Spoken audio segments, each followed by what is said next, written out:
MP নাই parliament নাই কি আছে, আমাকে যে কোনো একটা উপদেষ্টা পদ দেবে, সমস্যা কি? নদী-নালা, খাল বিল পার পর্বত ঘুইরা ঘুইরা চলে, আরে থাইকা থাইকা মাঝে মাঝে উড়াল দিয়া চলে আমার পাগলা ঘোড়া রে।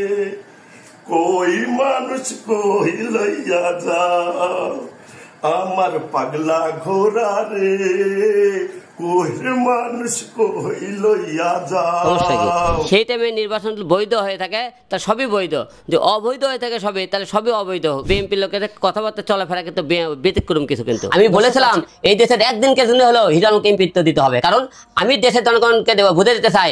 আমি হিরো আলম যখন ভোট করেছিলাম, হিরো আলম রিয়েলি পাস করেছিল। আওয়ামী লীগের টাইমে দিলে অবৈধ নির্বাচন হয়ে থাকে, তাহলে ইশরাক ভাই তো সেই টাইমে নির্বাচন করেছে, সেই টাইমে মামলাটা করেছিলেন। অবৈধ নির্বাচনের টাইমে তাকে প্রার্থীটা ফিরে দেওয়া হয়। আমি হিরো আলম সেই টাইমে তো নির্বাচন করেছিলাম, 4বার জাতীয় সংসদ নির্বাচন করেছিলাম। একদিকে বাবা অসুস্থ, 2 নম্বর মানসিক টেনশন, তো অনেক বিষয় আর কি। আসলে জিনিসটাই অনেকেই ভালোভাবে দেখতেছেন, অনেকেই ভালোভাবে দেখতেছেন না।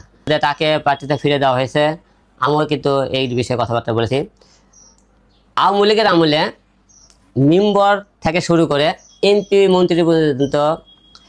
মন্ত্রী পর্যন্ত যে সমস্ত নির্বাচন হয়েছে, সম্পূর্ণ নির্বাচনে বলেছে কি অবৈধ নির্বাচন। সেই মামলার রায়টা কিন্তু একদিন দেশে পেয়েছেন আর কি, তাকে মেয়র পদ ফিরে দেওয়া হয়েছে। তাহলে 2বার পাশও করেছি। আর আপনারা জানেন এই নির্বাচন করার পেছনে কতটা আমি মৃত্যুর ঝুঁকি নিয়েছি, কতটা মার খেয়েছি, কতটা লাঞ্ছিত হয়েছি। তাহলে ইশরাক ভাইকে তো তার প্রার্থীটা অবৈধ সরকারের টাইমে ফিরে দেওয়া হয় নির্বাচন করে, তাহলে আমাকে কেন ফিরে দেওয়া হবে না? এইটাই নিয়ে আমি কথাবার্তা বলেছি। এই কথা বলাতেই অনেক ইলেকশনের লোকেরা আমাকে নিয়ে উল্টোপাল্টা মন্তব্য করেছে। এর মধ্যে সাবেক একজন সেনা সদস্য জাফর সরকার নামে সে মনে বলেছে যে হিরো আলম মনে করেন যে তার মনে করেন অনেক মাথার সমস্যা, পাগল, এবং আওয়ামী লীগের দালালও বলেছে আমাকে। আমি নাকি আওয়ামী লীগের দালাল এবং মনে করেন মূর্খ হলে দেওয়া হয়। আমাকে তারা ইলেকশনের এলাকা মূর্খ বলেন। জাফর ভাই আপনি মূর্খ বলেছেন, আপনি সবচেয়ে বড় মূর্খ। ইলেকশনের লোকে যারা আমাকে মূর্খ বলেন না, আপনারা সবচেয়ে বড় মূর্খ। কারণ এই কারণে আমি মূর্খ মানুষ যে উচিত কথা বলে পিছিয়ে পাশে কথা বলেন, যেন আপনারা সবচেয়ে বেশি বড় মূর্খ আপনারা।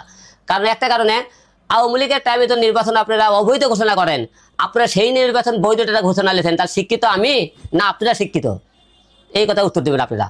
এই জন্যই বলেছে অনেকে, এবং বলেছে তুমি রুহুল কবিরের বিরুদ্ধে সখন মামলা করেছো, বিএনপি লোক চুপ আছে থেকে বিএনপি ক্ষমতা আছে, তোমাকে মনে করেন মানে খেসারত দিতে হবে। তাহলে এই যে তারা আমাকে এখনই যে মনে করেন আক্রোশমূল্য কথাবার্তা বলছে, তাদের ভিতরে আক্রোশ যাচ্ছে না, তাহলে ক্ষমতা আসলে তারা কি করবে আমি জানি না।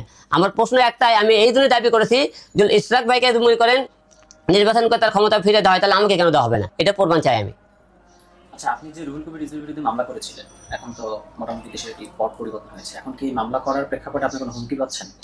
হ্যাঁ, মামলা করার মনে করেন রুহুল কবির রিজভির বিরুদ্ধে মামলা করেছিলাম, তার বিরুদ্ধে হুমকিও এবং মারও খেয়েছি, আপনি সবাই জানেন।